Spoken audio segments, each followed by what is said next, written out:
ได้ข่าวมาเมื่อวานนี้ว่าอ้ายของไอ้ยาว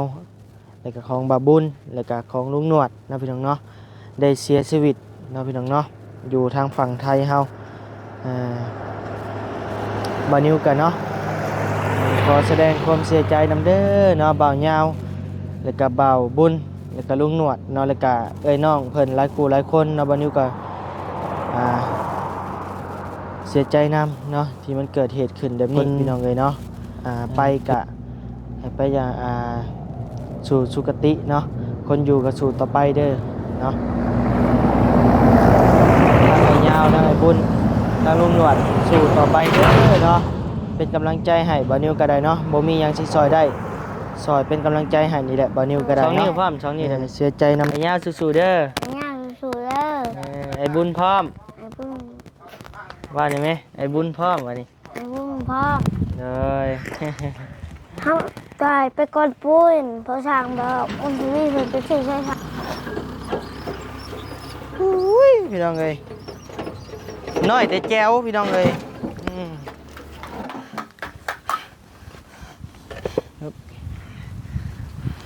หอบเลย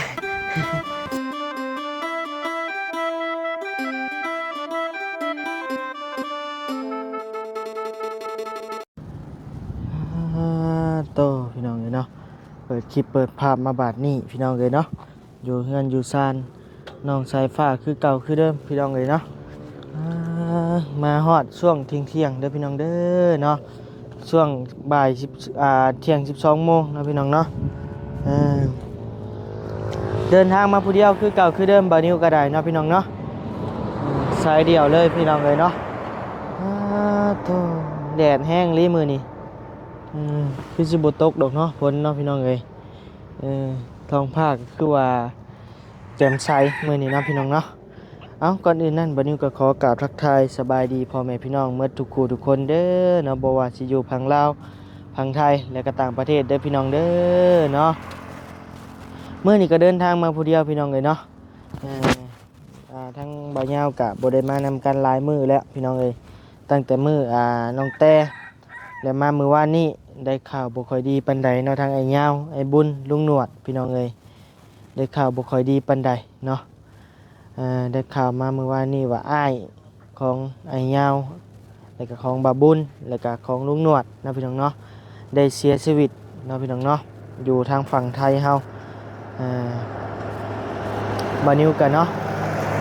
ขอแสดงความเสียใจนำเด้อเนาะบ่าวยาวแล้วก็บ่าวบุญแล้วก็ลุงหนวดเนาะแล้วก็เอ้ยน้องเพิ่นหลายคู่หลายคนเนาะบ่าวนิวก็เสียใจนำเนาะที่มันเกิดเหตุขึ้นแบบนี้พี่น้องเอ้ยเนาะถือว่าได้ยินข่าวว่าถือกำแพงทับว่าซั่นเหตุงานอยู่ไทยนะพี่น้องเนาะได้ข่าวว่ามื้อนี้ทางบ่าวเตียงสิพาบ่าวบุญบ่าวยาวเดินทางขึ้นผู้แหละข้ามฝั่งไทยกรุงเทพผู้แหละพี่น้องเอ้ยเนาะทางบ่าวเตียงสิพาลงเนาะพี่น้องเนาะเพราะว่าได้ยินข่าวว่าทางรถบ่าวบุญนี่ไปบ่ได้ว่าซั่นเนาะมีปัญหาเรื่องเอกสารนะพี่น้องเนาะเอกสารบ่ครบว่าซั่นเนาะเมื่อคืนนี่บ่าวนิวก็อยู่นำกันนี่แหละเนาะได้ข่าวทางอ้ายเพิ่นเห็นว่าอ้ายเพิ่นเสียชีวิตว่าซั่นกะคนไปกะให้ไปอย่างสู่สุคติเนาะคนอยู่กับสู่ต่อไปเด้อเนาะทางไอ้ยาวทางไอ้บุญทางลุงหนวดสู่ต่อไปเด้อเนาะ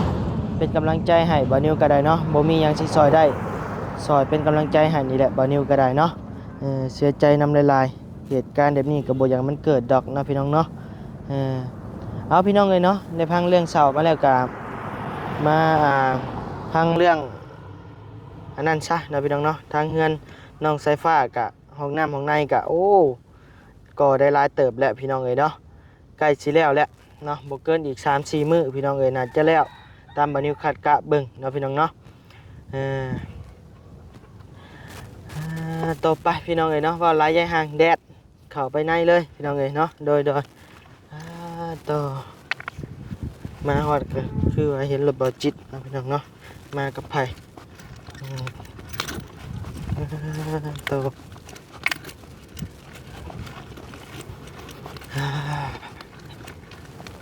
เมื่อคืนนี่ก็เมื่อดึกบัดนี้ก็ได้เนาะเมื่อจากเฮือนน้องสายฟ้านี่ก็จักโมงวะ8 โมง8 โมง9 โมงผมบ่พี่น้องเอ้ยโตเฮ็ดยังสบายดีหนบดีๆกว่าน่ะโดยโตเชื่อไหมบ่อืม วัน อาบเลยน้ำใครมาเยี่ยมมือนี่บัดจิตกับไพฮะ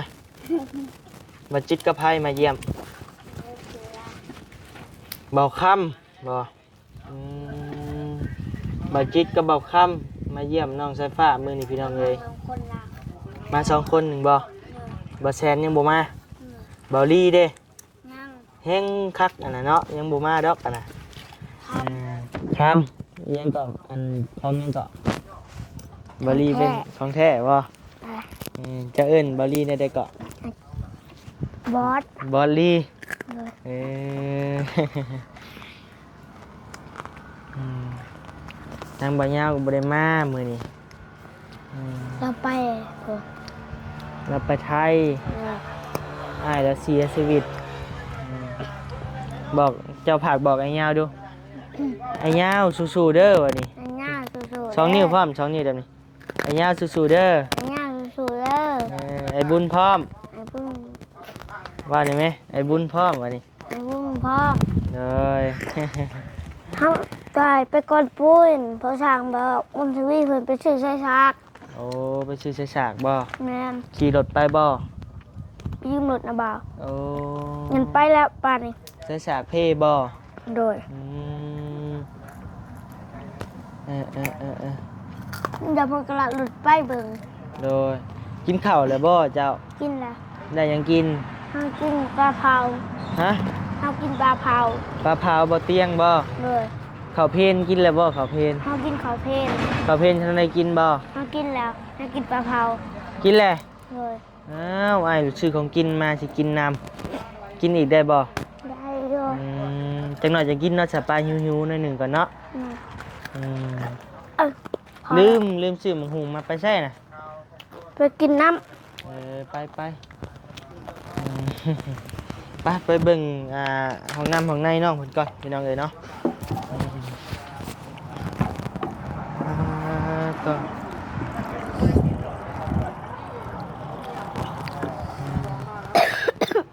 เอ้า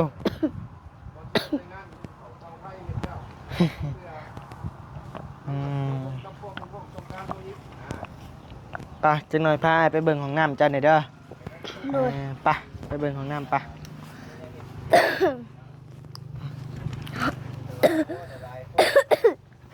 เออ โตสบายดีบ่จิตโดย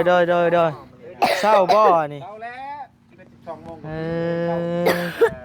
ใช้ผ้ามากินข้าวเช้า บ่ใช่ผ้ากินข้าวเช้ากินนี่เนาะ โดย ไปได้เมื่อคืนนี่คือว่าไฟผ้า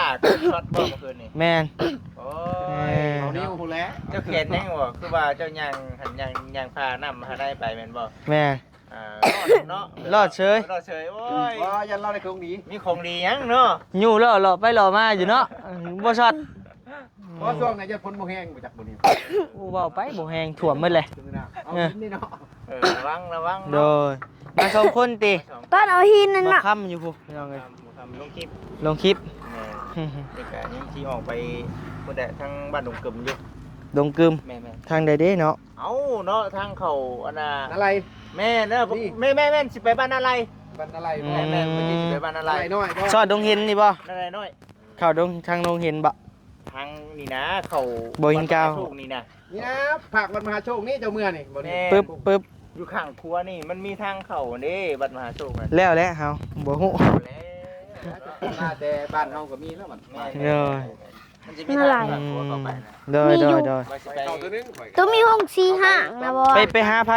เพราะว่ามันมีครอบครัว2 ปี 3 ปีที่แล้วที่ว่าเฮาเคยช่วยแล้วเฮาบ่ได้เข้าไปเลย โอ้สิเข้าไปเยี่ยมเบิ่งบ่ เข้าไปเยี่ยมมึงก่อน อื มันก่อนที่ ม จะจับจริง อยากเข้าไปเบิ่งงานน้ำแน่นั่นคือที่มีการมีงานทั้งนั้นก็ที่ ตี กาวน้ำ โดย ไปเบิ่งเขาบ่ได้ไปแต่หึงแล้วไปเยี่ยมไปยาม โดยนี่ลองไปเบิ่ง อาเองนั่นแหละได้กับคนดีนั่นแหละ โดยไวลีเนาะนี่เนาะคักลีนี่ แม่เบานิ้วเอ้ย สมคนเดียวสิ คอยให้เจ้าไว้ก็นี่แหละมันจะสบายเนี่ยสบายเจ้ามาแล้วนี่เรียนปุ๊บเข้าไปเป็นป่า เนาะคักพี่น้องเอ้ยเหลืออีกประมาณ2บล็อก3บล็อกก็ได้แล้วเหลืออีกบล็อกสั้นหนึงนะ เพราะว่าเฮา อืม เรียกหลังก็ดีเล่นพันแหละ โดย ก็ถือว่าโอเคเนาะแบบว่ามันอยู่รูปเนาะต้องเฮ็ดสูงๆ แม่นตรงสเปคเลยนะบริจัดการมานี่พี่น้องเอ้ยพอดีมันสูง มันเป็นเรียเบาลี่ได้นี่เนาะ เดี๋ยวเห็ดคันไดอันจักคันหนึ่งบ่เห็ดบันไดคันหนึ่ง ก็กันได้เหยียบ โดย โอเคเนาะ ถึกใจถึกสเปคบ่ มันเป็นดินให้ดินหน้าได้เฮาเบิ่งเขามัน ถึกสเปคอยู่บ่ มักชิปได้แล้วว่าจักปรับมากเตอร์50บ่ มาหยังเปิดมาหาชิปบ่ปลาหมักร้อยบ่ 180แล้วอ่ะ บล็อกอีกทีกันบล็อกเบิดอีกไปเอาบล็อกอยู่พุ่น บอกมันเลย โดย บ่ได้บอกพูด ไปอยู่บล็อกไปครับไป เอาล่อเลยแหละครับ นี่บอกว่า ผมบอกกับเจ้าว่าเป็นหัวหน้าคุมลูกน้องบ่ดีลูกน้องเขาไปแล้วอ่ะนี่ ลูกน้องปุ๊บนี้บัดนี้เนาะ นั่นแหละเจ้าว่าบอกว่าประจ้างว่าจะพาจ่ายเงินให้คอยก็บ่จ่ายนี่ได้ให้เขาลดว่ะเป็นการเพิ่นเขาเสียเปียกเพิ่นทางมันต้องเฮ็ดผู้เดียว ไปมาหัวหน้าคนเฮ็ดเองบัดนี้เนาะได้มา โอ้ร้อยอยู่แล้วนี่190บ่ชมได้เหรอวะบ่ชมตัวนี้น้อยเด่นมีเห็ดเวียกโอ้ย เฮ็ด เนาะ จบเฮ็ดเบาๆเลยไม่มันยังมีรายการในนั้นนั่นนี่มอน บอกเฮ็ดคือเฮ็ดด้วยสิ พยายามพักเลยพักนั่งตื้ออยู่เนี่ยไปสิก่อนเนาะเลย ตามเพลง ติดตามเพลงเนาะหลายจากเดือนเลยเนาะประมาณนี้แหละ ไป ทางก็ได้เอานี่เอ้ย สิเดินสิไปแล้วบ่ ไปได้คนมาแต่เช้าพุ่น โอ้ไปไวมาไวแท้เจ้านี่ บ่ได้ไว้เนาะเช้าเนาะน้องเสียผ้าคือกินข้าวอิ่มเลยได้ โอ้ โดยดีไม่แห้ง โดยสบายดี ฮอดจอดถึงก็เห็นกันคือเก่า มาคือเก่าติ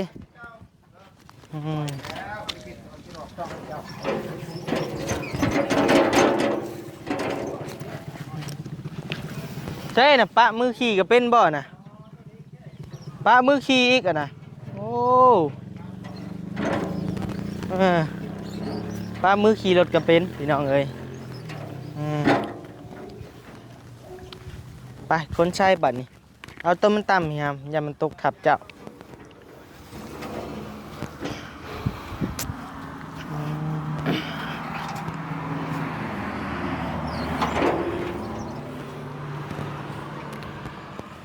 คือบ่ใส่เกิบครับ เกือบมาอยู่พุ่น นี่ยู่ล้อกับมันนี่ไว้ยู่ล้อกับมันนี่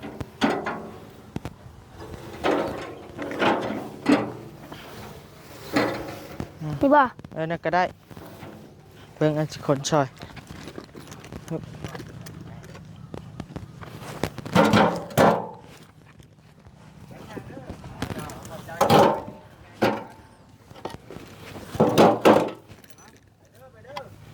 ออกเลยบ่นี่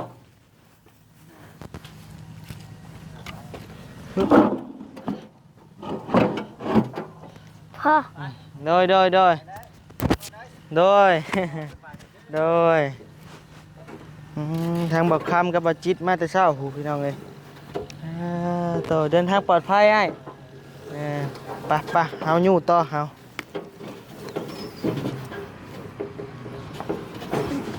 อยู่เบิ้ง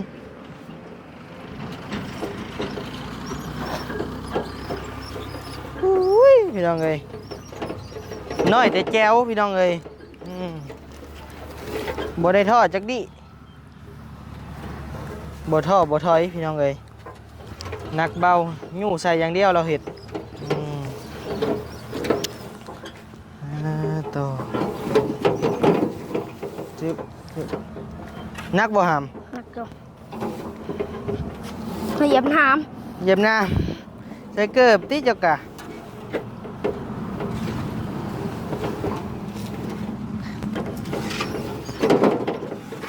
คนแบบนี้ไปบวชอยู่วัดนี่โอ้ยอย่าพอแพงคือหยังนี่เด้บ่เว้าแหล้วเนาะพ่อช่างไปบวชเฮียนนี่โอ้ยหญ้าแพงเนี่ยบ่เว้าเลยแหละเพราะว่าเป็นเด็กน้อยเดี๋ยวว่าเนี่ยเด้มันนี้ก็อธิบายบ่ถูกพี่น้องเอ้ยฮู้จักหั้นนะ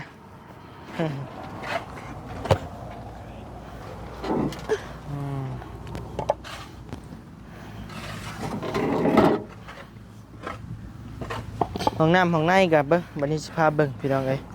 ปึ๊บโตโห ำอุกก่อน กายหัวแล้ว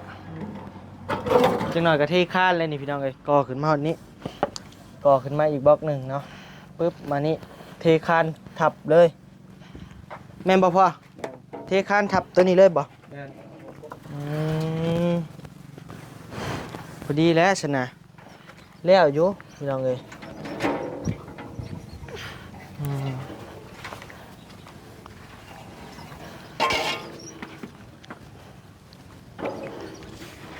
เบิ่งอันนี้พาไปมุมสูง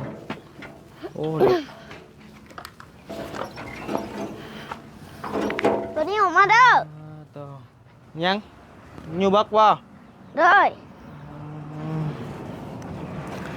อาจจะเป็นคนเลิศอึ๊บเบิ่งอันนี้พาเบิ่งมุม เมาเกิบ กว้างๆน้ำพี่น้องเนาะห้องน้ำห้องในตามวันนี้เบิ่งนี่โอ้งามเลยพี่น้องเลยเนาะทาง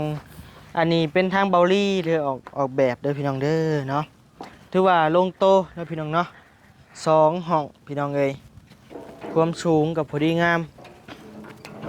เดี๋ยวเบิ่งใส่หลังคาใส่หลังคาก่อนนะพี่น้องเนาะมันสิเป็นได้ใดตามวันนี้เบิ่งแบบนี้คร่าวๆเบิ่งกะถือว่าลงโตดีพี่น้องเอ้ยงามเนาะตรงสเปคพี่น้องเอ้ยเนาะทางพอสร้างเหมือนกับก่อกะงามพี่น้องเอ้ย บ่เด้ว สมุดนี่มันบ่มีเสานี่ก่อยากเด้พี่น้องเอ้ยมันบ่แม่นเรื่องง่ายเลยที่ว่าก่ออิฐเดี๋ยวบ่มีเสานะพี่น้องเนาะเพราะมันบ่มีหลักเด้เราต้องใช้สีมือและประสบการณ์หลายปีแหละมันจึงเฮ็ดได้จังนี้พี่น้องเอ้ยยอมรับอยู่เนาะ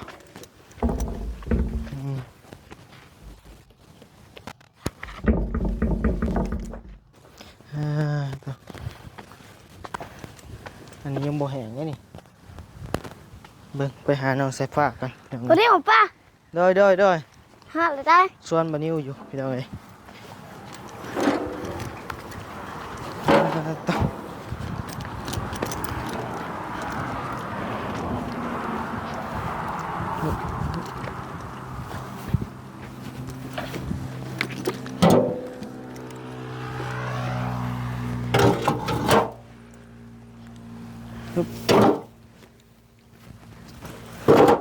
เอา6 อัน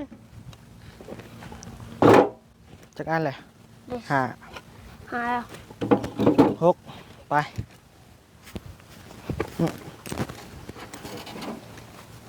ฮึบแดดเนาะมื้อนี้เนาะ ขาเลย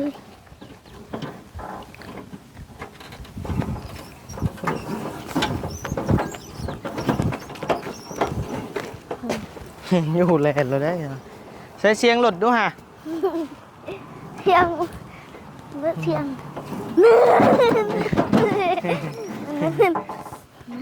เล็งโอ้ดูเอ็ด หอนอีก คนลงบัด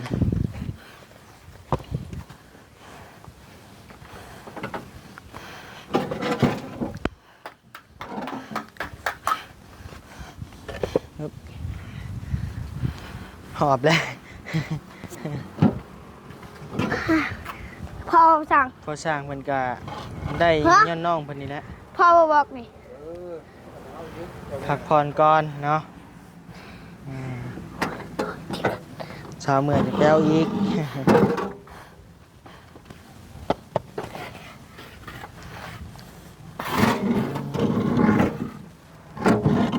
กินข้าวเพลนเลยบ่พอสั่งฮะเออโดยเฮานี่บ่ไหวแล้วเฮานี่หิวแล้วหาย ไปไปชมงานเฮา ไปเช้าเมื่อยไปนั่งโต๊ะผู้เฮาโต๊ะโต๊ะใหม่เจ้าป้านี่แหละรอเจ้านะ ขึ้นไปหนังอีจนคอเนี่ย บ่ฮ้อนอยู่นะ ท่านนี้แห้งห่อนนี่เทิงนะ ใส่อยู่ใส่เย็น นิดนี่อ่ะห่อน ไปนั่งนี่ก้อนนี่โต๊ะสบายนี่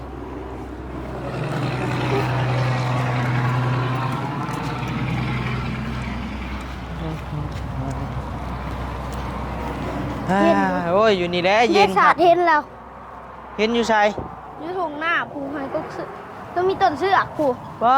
โตไปไกลอีหลีนี่ เริ่มผัดไฟ ลมพัดไป ไปไกลอีหลีเนาะ เลย ใช้แพรเด้มาเสร็จโต๊ะเนี่ยโต๊ะเปื้อนแท้นี่เฮียนเมียนเฮียนอันนั้นได้เพิ่นเอามาให้ได้ จะอยู่ที่ใช่ หาแพรมาเสร็จไว้มีแต่น้ำมีแต่หยังนี่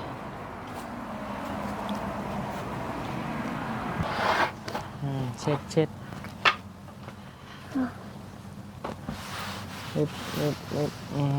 มันก็สะอาด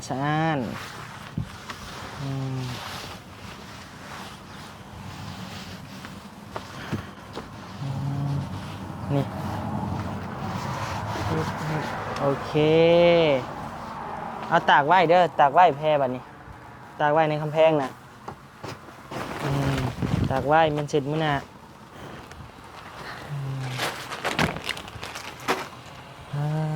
ต่อลองโอเคนางพักพรบาทนี้นางใกล้แท้อ่ะนะ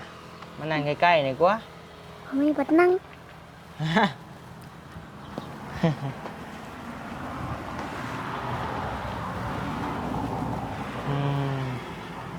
อะไรเนี่ย เมื่อยแล้ว ไก่หน่อยตีกันเลย เป็นยูบ็อกคือยังไงนายบุญทวีไปซื้อฉากเนาะ เนี่ยเพิ่นลารถไปแล้วบ่เห็นเพิ่น โดยลัดรถโดยสารบ่ โดย4 คนไป ไป4 คนพู โดย โอ้ย เงินเส้นหนึ่งไป4 คน ไผเสียจะขึ้นรถโดยสารเฮา4 คนเงินแสนหนึ่ง น่ากระโบเหอะ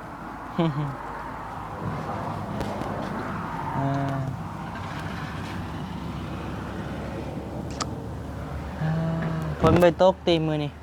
เลย เงาแน่เนาะบัดนี้บ่ยาวกับไปไทยแหละ เลยบุรีไปแกงน้ำใหม่กินแล้ว ไปแกงหน่อไม้ บุรีไปแกงน้ำใหม่กินแล้วบัดนี้ บ่มีคนแกงหน่อไม้ให้กิน เลย จังหน่อยแล้วก็มา ประมาณแล้วเวียกกับประมาณอาทิศนึงแล้วก็มาแหละเราไปไทยประมาณ3-4 มื้อนี่ตีบ่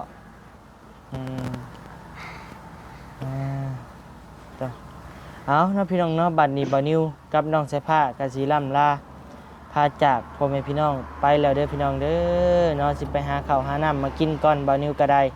ซื้อของอยู่ของกินมาอยู่เนาะพี่น้องเนาะเอาน้องสายฟ้าหนุ่มมือขึ้นเอานะพี่น้องเนาะบ่นิวกับบ่มีคำว่าหยังหลายนอกจากคำว่าขอให้พ่อแม่พี่น้อง FC ทุกผู้ทุกคนเนาะอยู่ดีมีแฮงความเจ็บบ่ให้ได้ความไข้บ่ให้มีเด้อปรารถนาสิ่งใดขอให้ได้สิ่งนั้นสมความมุ่งมั่นปรารถนาเด้อเนาะโดยอย่าเจ็บอย่าจนร่ำรวยๆเนาะโดยสบายดี สวัสดี โอ้ย